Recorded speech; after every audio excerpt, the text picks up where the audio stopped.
I'm a little bit of an introvert and I want to get more into masterminds. Jump in. You got to do it. Like, right. You can't just say, I want to do this and then not make any steps to doing it. No disrespect, I don't know who the person is, but you're talking shit. They have lost 18,000 keywords in the top 3 sections. The 2 massive parasites for parasite SEO. I think they've been manipulated big time. If you didn't have that data and you went on stage and the stuff you was talking about you didn't believe in and you couldn't defend yourself, I'd be worried for you. Kasra Dash is an international SEO speaker and has become the go-to man for website recovery, successfully ranking in the hardest industries in the world. And then there's James Dooley. James ranks websites in the casino niche and has been credited for generating over 1 million leads for business owners in various niches. Together, they combine as the joint force of the DDD Podcast, sharing business knowledge, personal growth techniques, and their general life experiences with the world. I feel like we need to probably start off by why we've called it the DDD Podcast, because I put up a status saying if anybody guesses it right, they'll win a prize, and literally nobody guessed it right. Or actually, one person guessed somewhat of it correctly, but why have we called it that? What does it stand for? I don't even know what it stands for. Dooley and Dash. Digital? Nope. Dooley and Dash. Well. Dash and Dooley Debates. Dash and Dooley Debates, yes. Or maybe could be Dooley and Dash Debates. Dooley and Dash Debates. No, it needs to be Dash and Dooley Debates. Come on. Right, anyway, now that we've got it out of the way, why have we called it that? Because Dooley and Dash are going to have some debates. Yeah, very true. If anybody that doesn't know us, we enjoy debating. Whether it's politics, whether it's SEO, whether it's business, everything. To be fair, we always play devil's advocate on stuff. So mainly within SEO, because there's so many different nuances within SEO. There's so many different ways to skin a cat. So for that reason, we try to play devil's advocate is what we always say is, but what happens if this happens? And then what if this situation was to be the case? Then what would you do in that situation and stuff like that? So we call it a debate, but it's a constructive criticism at times. Yeah, do you know what I typically find it where we'll be debating something and you'll be saying that way, I'll be saying this way. And it's usually somewhere in the middle as well. Exactly, yeah. So we essentially both get educated whenever we have these constructed debates. Exactly. So why are we doing a podcast? That's probably the next question. I think there's plenty of reasons why. I think personal branding is becoming more and more important, especially now AI's taking off. Previously, I've always tried to build brands and hide behind the brand, so to speak, and be a silent kind of investor. But nowadays, with regards, like I said, with AI, you need that bit of personality. You need that personal edge on certain things. Plus, it's a massive trust signal. We've started to realise there's a lot of companies that want me to invest in their company. And we do very, very well within business, but they want to make certain that the way we are setting certain things up is we're doing it with trust, honesty, integrity. I think that's very, very important because there's times people have been going for 2-3 decades in the business, and when we're coming in as a 30, 40, 50% shareholder, they want to make certain that they can trust us. And I think being able for them to be able to see who we are and what we do, hopefully quite a lot of these podcasts will rub off on people to be like, actually, I'd get on with these. I think these are actually sound people to be able to work with. Yeah, I think the main reason why I really wanted to do a podcast is there's a lot of digital marketing podcasts or like a lot of niche podcasts where you'll listen to them and it's like, all right, it's great for information, but there's not that much personality behind the person. And I feel like we both have quite decent personalities, not to blow smoke up my part of the debate, I'd say you don't. All right, yeah. But yeah, I feel like long form content, we can essentially like explain our personalities a little bit more. Like potential business partners would be like, right, Kaz is the funny one, Dooley's the boring one. But yeah, I think I think it'll be really interesting to see how the podcast grows. Yeah, for sure. So going on to a little bit of SEO talk. Algorithm updates. We've obviously seen a lot of websites being hit. There's been quite a few algorithm updates as well. It's not a single algorithm update that's happened. There's a core algorithm update and there's the helpful content algorithm update that's happened within the stretch of a week. It's too early to say at the moment. I mean, I don't like people going out sharing videos and putting stuff out there of what the algorithm update is. There's so many different factors that come into play. Google nowadays don't just dial the tone on links, or even just on content. There's normally a rolling of 15, 20 different things that they've changed. So it's hard to properly unfold what is and isn't working. But obviously that's our jobs to try and do it. And if sites have been hit, we have to try and recover them if we can. I've got a few different stats for you. I know that you're a stats person, so you'll like this. I love stats, yeah. So there's been a big shift in the last 2 weeks on user-generated content, UGC. Reddit has gained 3 million keywords, and the top 3 keywords, so you've obviously got the top 5s overall, top 3s, is 96,300 increase. Quora has increased by 1.5 million overall, and it has increased by 49,200 in the top 3. What's your thoughts on that? Well, you've only just given me the stats, so you're putting me right on it there now. I would say that it's mainly a fight against AI, if I'm being honest. Yeah. I think that they want to, at least when you've got places like Reddit and Quora and places like that, you knowing that it's real people that are coming back and forth with information, where there's so many different systems now that people are doing with scaling mass AI generated content that, like we just said earlier on, people want a bit of personality. They want to see different people's opinions. They want to have the devil's advocate of this is the best, no, this is the best, no, this is the best, as opposed to one article that says here's our top 10 list and they sort it by the one that pays the highest affiliate commission. Yeah. They've got massive issues with SEOs manipulating the search engine now, where majority of people are writing reviews and it is set by order of who pays the highest. So I feel it is a bit of a combat against that. I'm not surprised why some of those user-generated kind of websites have started to grow. I'd probably do similar.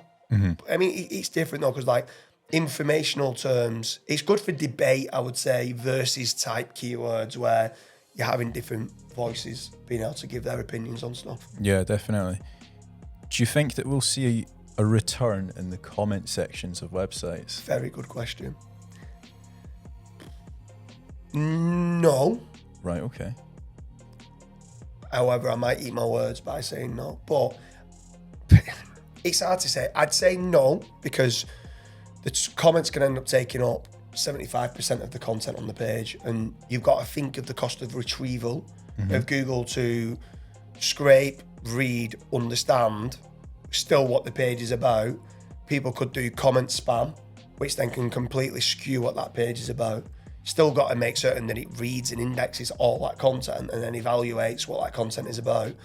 And if 75% of the page is irrelevant content, or some just people just debating back and forth with yes and no answers and stuff like that, I don't feel it's the future, if I'm being honest. But Reddit and Quora are growing, so maybe it is, but I don't know. It's the cost of retrieval, I think, is very important for Google. Yeah.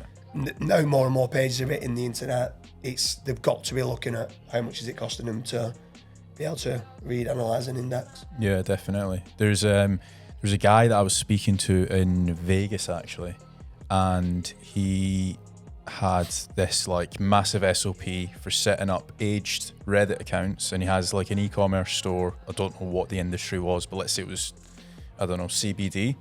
What he would do is go onto subforums of CBD related subreddits and stuff and say, hey, does anybody know where to buy this? And he would reply to it with another Reddit account, and it would essentially like get loads of customers through to his e-commerce platform. Yeah. So I reckon potentially there's a way to manipulate Reddit as well. There's a way to manipulate anything really, but I feel like if Reddit, LinkedIn, Quora and stuff like that, obviously they've jumped up massively recently. There's definitely a way to manipulate it. For sure. So away from the winners, we have got Outlook India. So everyone will probably know those guys. They have lost 18,000 keywords in the top 3 sections and an overall of 167,000 keywords from the SERP. News Direct, 21,000 in the top 3 section and over 300,000 keywords overall from the SERP. What do you think? The 2 massive parasites Yes. for parasite SEO. I think they've been manipulated big time. I think the issue with quite a lot of people who are using those platforms are just quickly writing the article and hitting it with some tier 2 links, then moving on to the next article. The articles are not great. I think they've got a lot of issues with content cannibalization. Yeah. Because if I go and create an article for best casino sites, then tomorrow somebody else will go and create another article for best casino sites. So how does Google choose which one to rank?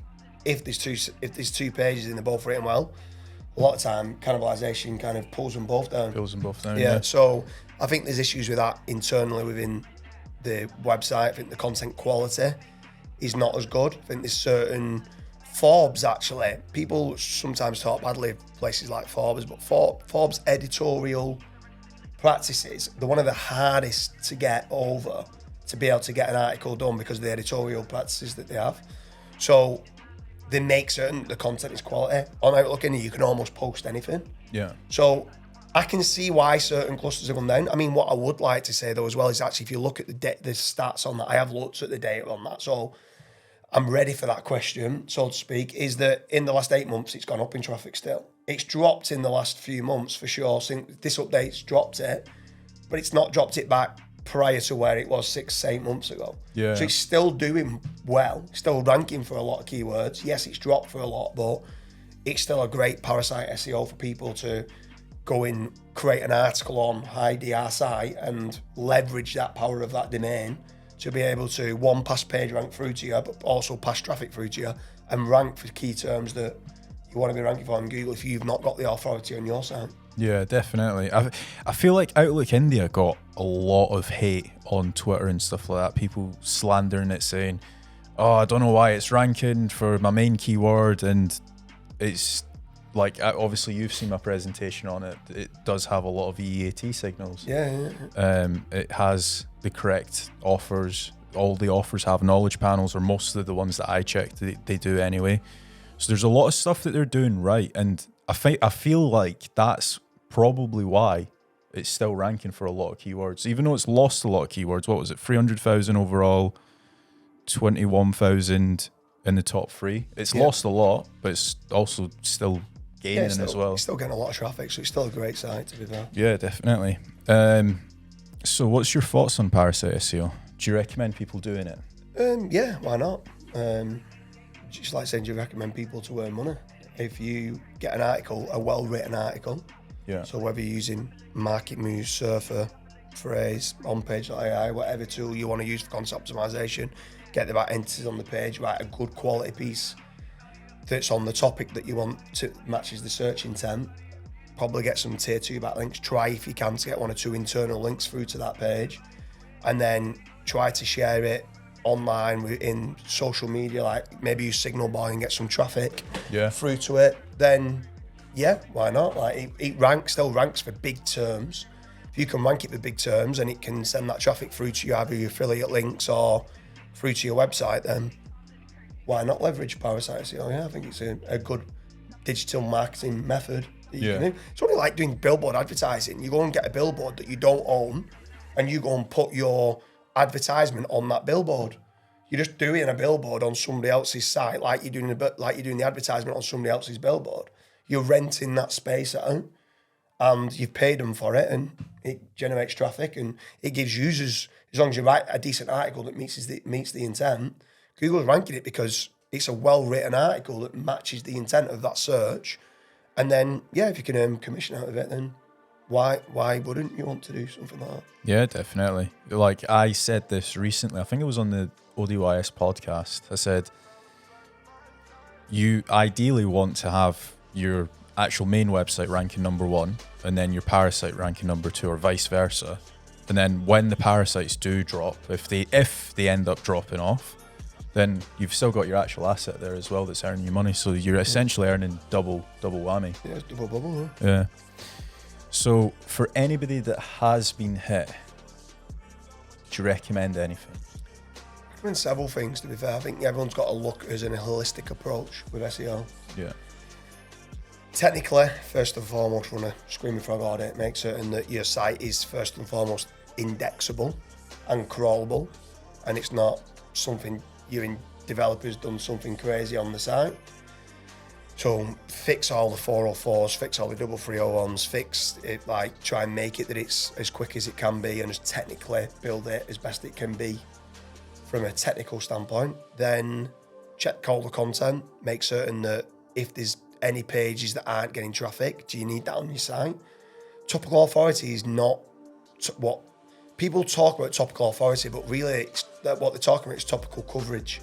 Topical authority is when you've got a lot of articles that get traffic on that topic. Yeah. People forget that very important part. If you've got lots of pages on a topic, but none of them get traffic, you do not have topical authority. You've got topical coverage. It's two completely different things. So check that. Do content pruning if you're not ranking, or improve the pages if it's not ranking. Yeah. Check your backlink profile. Have you got any toxic links going in there? If you have, do the disavow. It's laughable at times. People say disavows don't work. Obviously, this is one of the debates that not specifically that me and you have now, because we sat on data. I can understand why a lot of people say disavows don't work, because they're not needed for a lot of industries. They're not needed for a lot of websites. Google does well at ignoring a lot of problematic or toxic links of what people think are problematic and toxic links, GSA blasts, Web 2 spam and stuff like that. They're good at ignoring bad links. But some of these guest posts and niche edits are like so toxic, it's unbelievable. I think you ran a couple of tests the other month, and it was like sent 14 backlinks through to was it 14 or 12 or something? Yeah, it was 14 backlinks through to 3 different websites. So it was like between 14 and like 20. Some websites needed more. In some cases, we found that the page would drop. In some cases, we found that the silo would drop. And in some cases, we would find the entire site drops, depending on the size of the website, depending on how many foundational trustworthy links that the websites have. Yeah. It was a massive factor. But these links aren't like your GSA blast. They're not like the... what's the other one? It was funny, really, because the 14 links that you did, when I looked at them, on the face of it, I would have bought them. Yeah, I said the exact same thing. DR62, DR68, something Upward like that. trajectory. Had traffic, still getting links. The outbound link to inbound link ratio wasn't too bad. No right for us pages. They weren't linking out to porn, CBD, upward trajectory. What else? Like it was like at face value. Like, yeah, I'll have that. Yeah. Thanks, your website. It's only when you start, I mean, don't get me wrong, when you start to look into it a bit deeper, you start to go, all right, I get it. If I sent that on Twitter saying, this is a toxic domain, You would get a lot of flack. yeah, but you'd also get some people that reverse engineer to understanding why. Yeah. And you'd go, okay, yeah, I can see. I mean, it was linking out to CBD, casino, and all different types of sites. That doesn't mean it's toxic, but it becomes, if it's linking to a lot of porn and CBD and those sites have been hit, you start becoming closer to a bad link neighborhood. And then you start going, I can kind of see why you wouldn't want to link on that site. But in general, the parameters put in place would be, I need it high DR, I need it not linking out to anywhere. And it's just like, you just won't be able to, but you would stop buying links or even acquiring links. You'd just be like, yeah, it's just bizarre at times. But I'd check the disavows anyway. I'd get a specialist company to do a disavow. I'd do the content pruning. I'd check the technical side, and then I'd check any content gaps. Yeah. I'd check any pages. So there's a great tool called SEOtesting.com. A guy called Nick Swan.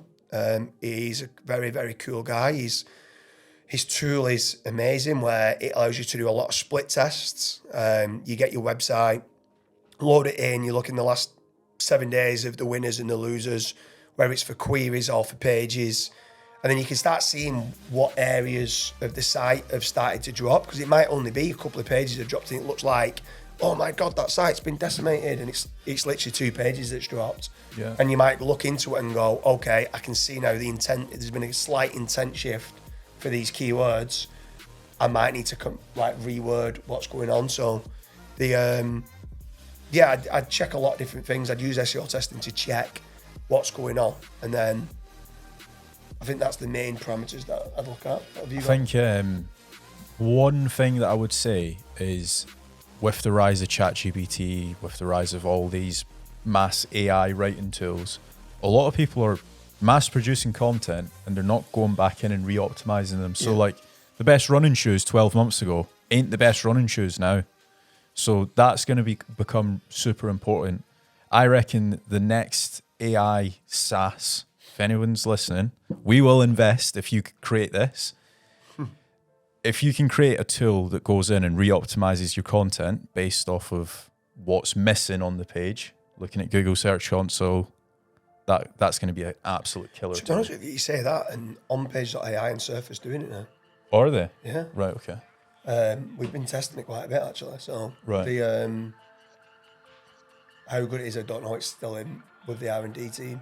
Right. But they've got it where they can set up and they can have it rewritten. So you give them the article, you give them the keyword, and they'll in your existing article they would rewrite it and work in the main entities that's missing off the page and work it in. What it wouldn't do is add extra H2s that might be missing. Right, okay. So what you probably want to do is get your editor to go in, add 1 or 2 H2s or questions that might be missing for that intent, but then go and load it into Surfer or on page. Those 2 tools are amazing. Like they're so good for obviously extracting NLP entities that needs to be on the page. Yeah. So, but yeah, it's with R&D testing, so I don't know how good it is at the moment, but we'll get the feedback. Yeah. Maybe Michal or Lucian, if you're listening, or Eric, we want to invest. Yes, get us on that investor board. Right. So on other new news, Craig Campbell has launched his new marketplace.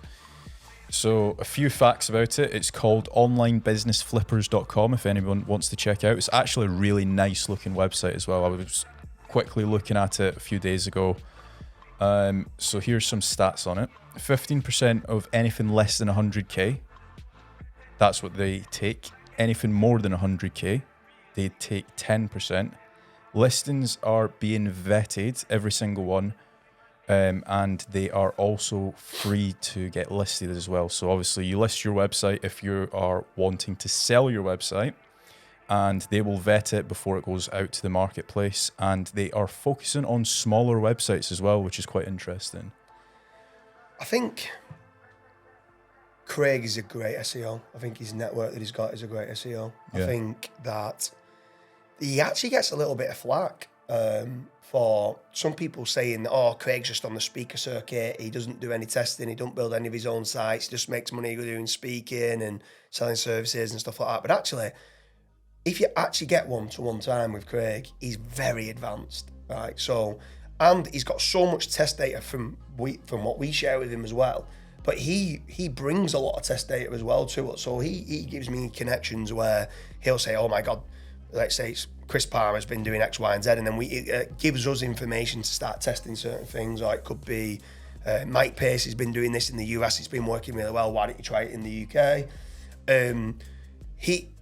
He's a lot more advanced than what people think, a lot more advanced. He's got a lot, the kind of network that he's got now for buyers and investors. So if someone goes and puts their website on his domain marketplace, he's got a massive network of people that probably would want to buy it. So yeah, I would certainly, I mean, I'm a hoarder. I like keeping hold of my assets, and I'm making certain that I love the MRR, I love monthly recurring revenue. So I don't really like selling unless it's a ridiculous number. I think at the moment digital assets are being sold at 2 or 3 years worth of profits. Unless that was 7 or 8 years worth of profits, I wouldn't bother selling, because why would I sell it? Like you buy into digital real estate and you're making 6-7% yield, right?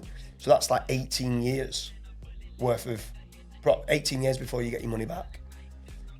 So why would I sell it 3-4 years and then put it into real estate, which is 18 years before I get my money back? It makes no sense. It makes no sense. So I double down on my digital assets and I keep hold of them. Yeah.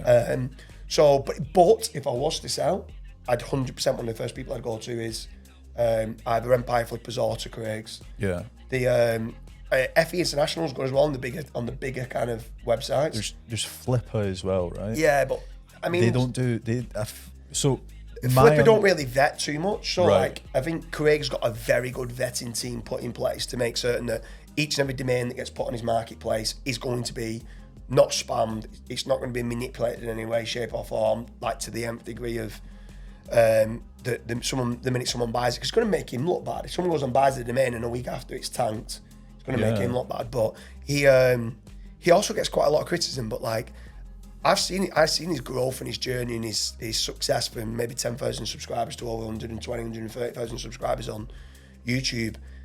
And the love that he gives for other people in the industry, like, I've seen him pick up people off the streets and give them jobs. Yeah. Do you know what I mean? Like, he's got a massive heart.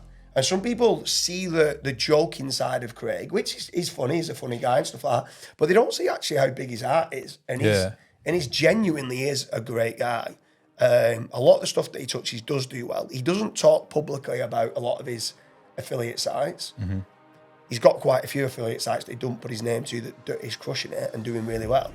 And so many people say to me, yeah, but how many sites has Craig ranked in his life? And I'm like, you know, he's ranked a lot. Yeah. Like, and the persona of him just going around on speaker circuits, he's just not correct. I think a lot of people see Craig and they see the tattoos and they might be a bit intimidated at first. But if you actually go out and speak to him, and he will literally share anything. Like if you go to him and say, "Oh, I've heard this," he'll be like, "No, don't do that. Do this. This will work better." Like there's been so many times where he's myth busted people's theories right there and on the spot, and then he's not just myth busted, but he's actually pointing them in the right direction. There's a lot of people in the SEO industry that'll be like, "Nah, don't do that." It's like, all right, well, what do I do? It's like they just don't give you an answer, whereas Craig will actually give you an answer. And they'll back it up with data and stats. So I've tried it here, and here. So there's not just like myth busting and just trying to share misinformation. He's got information out there. He's one of the guys that I go to when Algorithm Update comes along. He's one of the guys I go to because he's got a lot of data. He's got a big network of people. There's maybe one of a dozen people that I'd go to. Some of the SEO influencers out there probably haven't ranked a site in their life, but that's by the by. He's one of the people that I would go to for information to say, what's your thoughts on this? So yeah, I think he'll do really well with it. I think the marketplace will grow. I like his vetting process, and I think he'll have quite a lot of sellers. So I think if people do have domains, that he'll be able to move it on pretty quickly. Yes. So that website is onlinebusinessflippers.com if anyone wants to check it out. So I've got one SEO question, and then we're done with SEO. We'll move on to something a little bit more interesting. So this was a question, I won't mention the name, but basically what was said was, I'm a little bit of an introvert and I want to get more into masterminds. What's your tips on that? Jump in.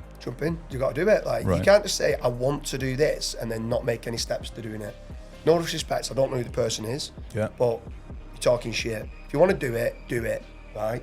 You've got to dive in, you've got to jump in the deep end and do it, right?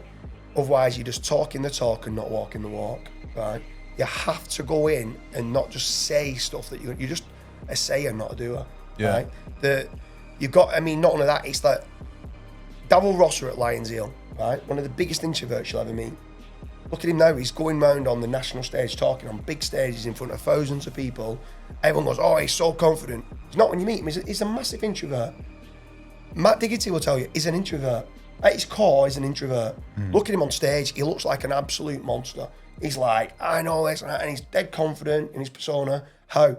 Because he's worked really, really, really hard at doing it. You speak to Davil Rosser about how he did it. He just threw himself in and kept doing it. And you just got to keep doing it, and you become more confident. And the more confident you become, like, even just go to a local meetup. When you go to a local meetup, go back to it. Go to a different meetup. Just keep going to the meetups until you're confident enough to go into a mastermind. You don't need to go into, you won't even get invited to a high level mastermind to start with unless you know what you're talking about. You can't be a leech and just go in and sit there and say nothing. A mastermind's all about give and take. You've got to provide value, otherwise you won't get invited again. So if you really, really, really want to do it and you're an introvert, you've got to work on your weakness, which is being an introvert, and get out there and speak to people and do it. Like, there's no other way. There's no books, there's no nothing else you can do. You just got to physically go and do it.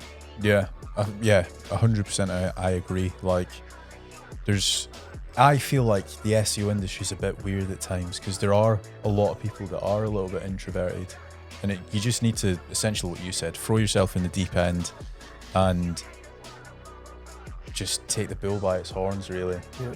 Like, for example, the first time I ever met you, I was pretty introverted. Whereas if you see me now at a conference or a mastermind, I'm the guy that's going around asking everyone like, oh, how you doing? Not seen you for 2 weeks. Like, so yeah. None of that. I think it's confidence. I think a lot of it comes down to confidence. Like, and not only that is actually you've still got to understand to know what you're talking about. So if you're going into a mastermind about advanced SEO strategies and you're not an advanced SEO, that's not a good idea. So when I say jump in and you find your level. Find your level, right? But if you're going to try to apply for Child My SEO Mastermind, you're not getting in. Mm-hmm. So I run the groups for the Child My Mastermind, right? I sit down with Matt. We've got 500 applications.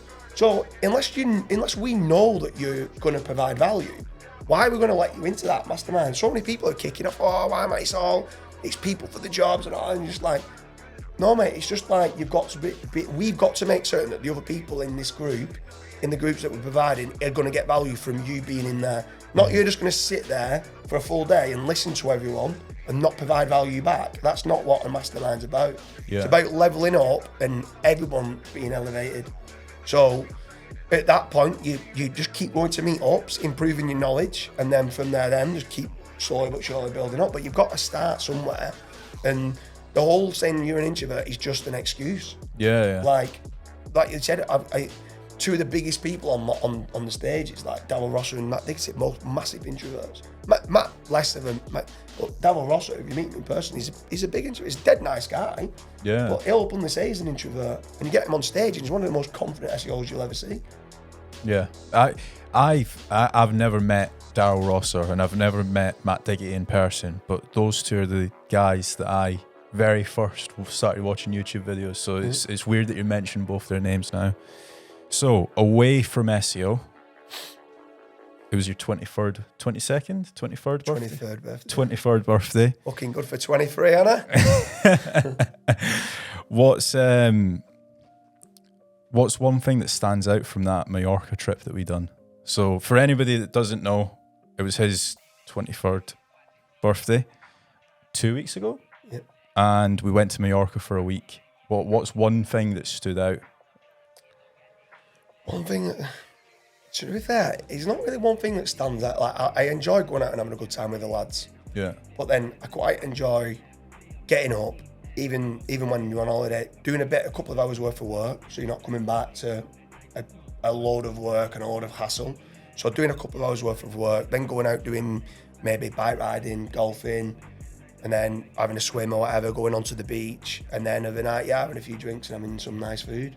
So I liked it that Adam flew over from America. I thought that was pretty cool. Yeah. And we turned it into his stag. Yeah. Stug.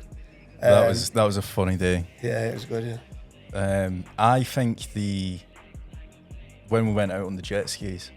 Oh yeah, that was class. Yeah. To be fair, I enjoy going out on the jet. I enjoy being out on the water because that's a place where I can switch off. Like if I'm having a drink and having a laugh with the lads, I switch off. If I'm out on the water, I used to have a jet ski and a speedboat, and go out on the water there, it just allows you to switch off. And Majorca's a great place, got loads of nice coves and nice little beaches and stuff like that. So yeah, it's pretty cool to go out there and just have a bit of a razz around. So. That was the first time I've ever been on a jet ski, and best day ever. Yeah, it's best day ever. So one thing that was quite interesting about Majorca is that it was all business partners. Did you realise that? Yeah. Not all my business partners, but yeah, there was all business partners. Yeah. And I don't know if you saw the status on my Instagram post. Did you not see it? No, so it was work-life balance and then a big red X. Oh, right. Work-life integration, a big tick. Yeah. So I think that's like one thing that a lot of people wanted to know is like how you pick your business partners and like what's the thought process there?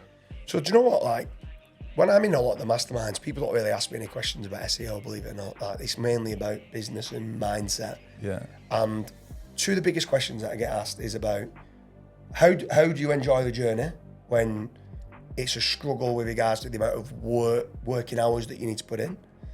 And then how do I choose my business partners? And I'm like, because it's all merged into one. And they're like, oh, I don't know what you mean. I'm like, people see this idea of having a work-life balance, but in our industry, it's different for certain industries. You can't do it in certain industries, right? But in our industry, within the SEO industry, you can have the laptop lifestyle. So as long as you've got a laptop and you've got a Wi-Fi connection, you can work anywhere in the world, right? And you can choose who you work with, right? So there's that, like the growth of SEO is incredible, and digital assets and the internet is ridiculous growth.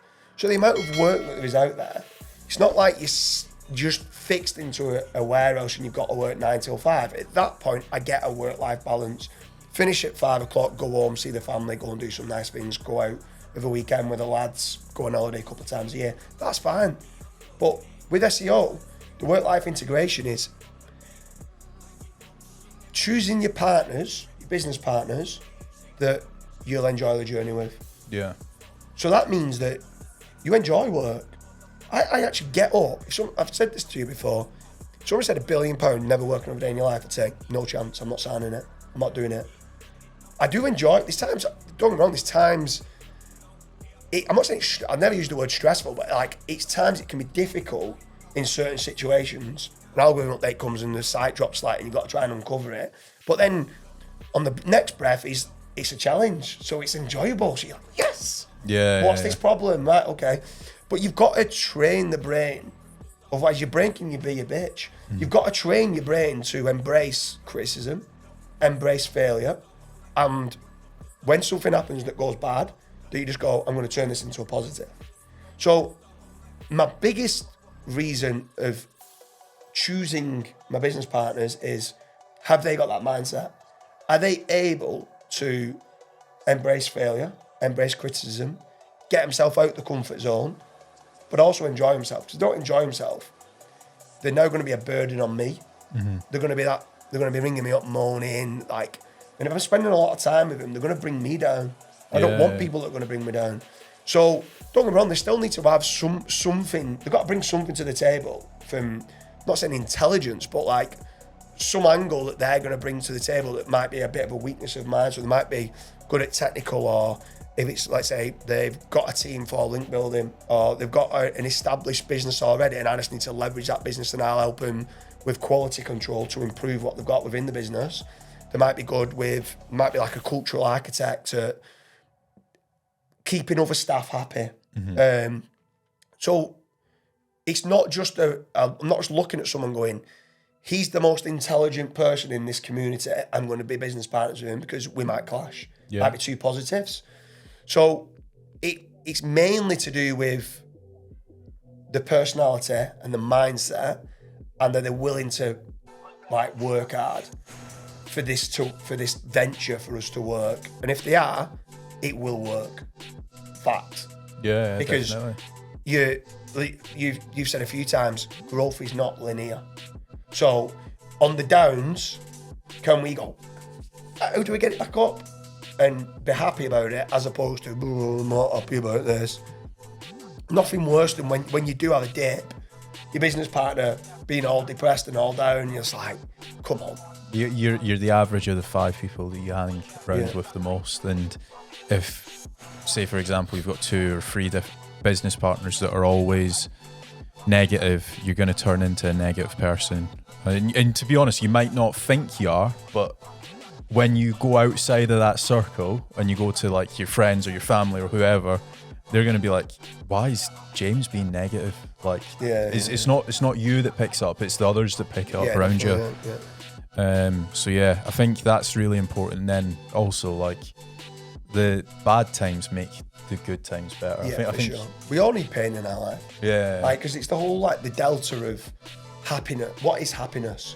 So it's your perception of what you think should be, right? So if your perception's down here and the actual realisation is here, that perception there is happiness. The percentages, But if your thoughts are that it's going to be this good and it's this good, then your perception, your delta is sadness or unhappiness, and you're moaning, oh, I had a better steak, at this other place the other week, and it's just like, was it a nice steak? Yeah, it was an amazing steak. Like some people in the world that aren't even eating, do you know what I mean? Like you got South Africa and they're lucky to even have a meal. They might get a bowl of rice. So at that point, when you're actually realising, actually I'm in a very fortunate position, I've got a roof over my head, I've got clean water coming out of the tap, like, and you actually start to realise that you're fortunate and you don't have these such high expectations. If that's where realisation is, if you're here, then you're always going to be happy. I actually had this conversation with Gary, like literally 2-3 nights ago, and obviously he was in Dubai with us during lockdown. Yeah. And he's been to Cyprus with us. He's done a couple Spain trips. He's done Thailand. He's been everywhere in the world. He's done Vegas with me a few weeks ago, and I said to him, I've noticed something. Every time I go away, with like when we went to Dubai, when we went to Vegas, when we went to Spain, I've come back saying that's the best holiday I've ever been on. And it's not the place that we've been there, it's just the people that are around you. Yeah. So I've just surrounded myself with really good, enthusiastic, positive people. And I'm like, oh yeah, I definitely do business with James. I definitely do business with Scott. I definitely do business with Gary. I definitely do business with X, Y, and Z. And it's never just the location. Like we could literally be like 5 or 6 of us. We could go to a bar in Manchester, or we could be out in Thailand partying, and it would still be the best. Who you're with. It's not just I mean, the location does help at times. If it's nice weather and it's nice beach and stuff like that, it does help slightly. But yeah, it's the people you're with. Like you can go on certain stag do's and stuff like that with the lads, and if you've not got the right people around you, it can it can be the best location in the world. But if you've not got lads that have banter and have a good time, then the crack's not going to be there. It's not going to be as good. Yeah, definitely. So SEO events, we've obviously done Search Birmingham, we have done Estonia and Brighton SEO. Rate them 1 to 3. Estonia number 1, Birmingham number 2, Brighton number 3. Yeah, I'd agree. I've done Vegas as well, so Vegas would be number 3. Vegas would be number 2 actually. So Estonia, Vegas, Search Birmingham, and then Brighton SEO. Yeah. I thought Estonia was put together really well by Kyle and Carl. I think Search Birmingham was put together really well by Udish and Charles. Some good people turning up to both of them events. Didn't do the Vegas, but there's a lot of high-level people that went there, so I'm sure it would have been good. In Las Vegas is an amazing place to go.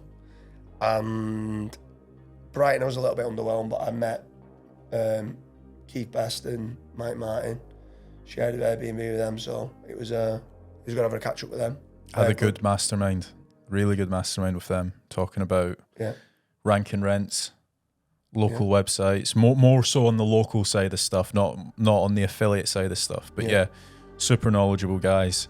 I like it because they implement, like Keith's one of them that he's building a new site every single week, so he's physically doing the work. He's not just talking, he's physically doing it. And he's going, have you tried this, have you tried this, have you tried that? And it's like you're just bouncing off each other, which is good. And Mike's proper entrepreneurial, so he's always got all these different kind of other business ideas. He's the thinker in the business. And then Martin Johnson's the developer who implements, like, takes his ideas and puts it physically into code and creates amazing SaaS tools. So they're both cool guys. I enjoyed seeing them for sure. I think they're going to come up to Manchester in a few weeks. They're good guys. That'll be good. So SEO Estonia, really well put together. The green screen room for all the speakers with like the makeup and stuff like that felt like a beauty pageant, getting makeup on and stuff. Though, now, here we go. You've got a makeup set. Rick's just been putting makeup on for this podcast. I mean, what's that all about now? I've not got any makeup. Mate, you have. Oh, right, yeah, okay. So that was really good. And then Vegas, obviously you've got the likes of Craig Campbell, Chris Palmer, Clint Butler, Terry Samuels. That's already stacked. Like, a lot of knowledge was in that room. Yeah. Oh, Steve Toff as well. Will Ono. Yeah. Top guy. Everyone from America I felt like was in that room. Holly Starks. There's definitely a lot more people that I'm missing off the list. Brian Cato. And yeah, it was a different event. It was more so tailored towards like black hat, but it's always good to understand like the black hat strategies so you don't end up messing up on your website as well, because some of the guys were like, oh, you don't want to do this, like don't touch this CTR tool, or don't do this with your PR. So it was good getting the insights from those guys. Those guys do so much testing. So much testing. And then Search Birmingham. And the reason why Search Birmingham's number 3, right? It would be number 2, but I've never been to Vegas. And when we were in Birmingham, did you realise that the weather was shocking? Yeah. So bad. So that was number 3. And also, I feel like that was my worst talk out of all of them. It's your first talk though. So yeah, so you're going to keep, like I said before about the guy who's an introvert that what does he do for masterminds? If you start asking, oh, I'm not really certain what to do, it's my first talk. You didn't. I'm saying if you did, like, go and do it. Yeah. Your first talk's going to be garbage, right? Your second talk's going to be less garbage. Your third talk's going to be okay. Your fourth talk's going to get a bit better. Your fifth talk's going to be good. Your sixth talk's going to be really good. Seventh talk's going to be if you are storytelling, you're doing storytelling, everything like Carl Roof does and stuff like. But like you find your angles and find who you are as a talker and what pitch people like hearing, and you've just got to throw yourself in the deep end and do it. Yeah, definitely. What's one so you've attended every single one of my talks from Search Birmingham. The only 2 that you've not done is York Affiliate Gathering and Vegas. What's one thing that you think has improved over the talks? Your persona.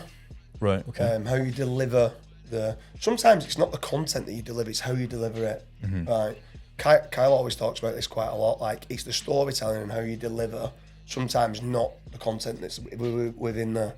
So they'll listen back if they thought, I really like that talk, they'll probably listen back to the talk again. Do you know what I mean? Like, but if you got this drone and tone of voice that's not engaging with the audience, people just will switch off. So your mannerisms on stage was great. Do you know what I mean? You came across as that. You had this aura about you, and it's to do with confidence. It's to do with confidence in knowing that what you're talking about as well. That if someone in the audience asked you a question and called, "Kaz, that's bullshit," you've got data to say, no, it's not because of X, Y, and Z. If you didn't have that data and you went on stage and the stuff you was talking about you didn't believe in and you couldn't defend yourself, I'd be worried for you. Do you know what I mean? Like, but you're that confident now because you know and you can back it up. And not only that if someone does ask you a question that you're not certain about, that you've not spoken about, you've got that attitude now to say, do you know what? I'm not certain about that, but I know someone who will know the answer to it. I'll get back to you.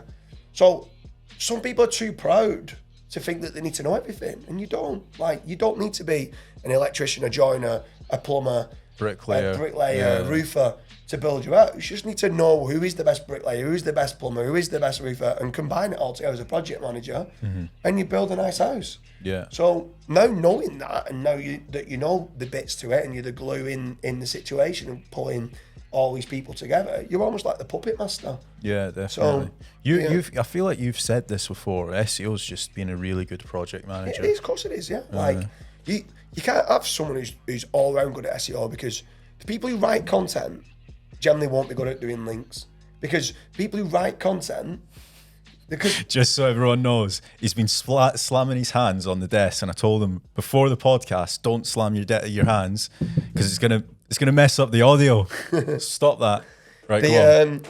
But people who are good at links specifically aren't good at content. Content, people that are creative in the way that they write content and stuff like that.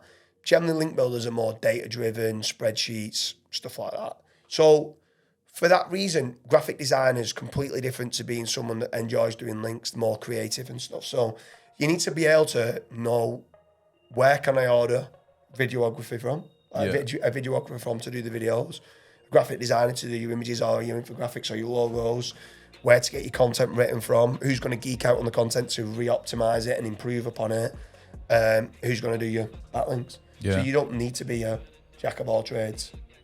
Yeah, definitely. So I think it's time now, unless you've got anything else to add. No, I'm done. Right, so we're going to play a game. Am I Lying, it's called.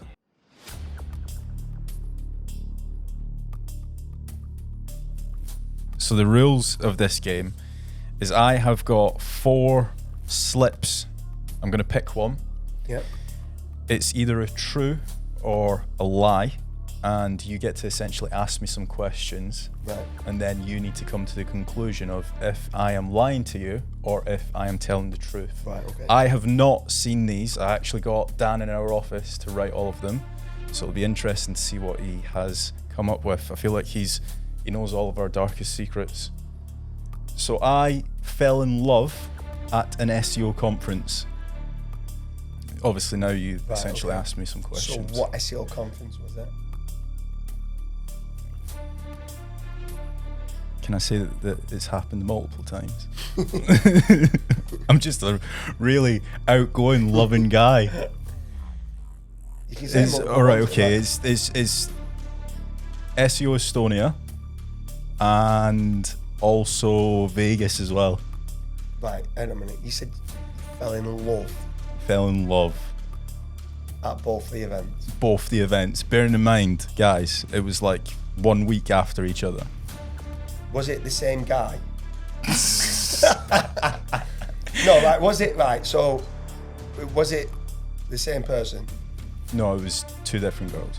Right, girls? Girls. Right, okay. Why'd you I seem... based my decision. why'd you seem so surprised? So, I think that it is definitely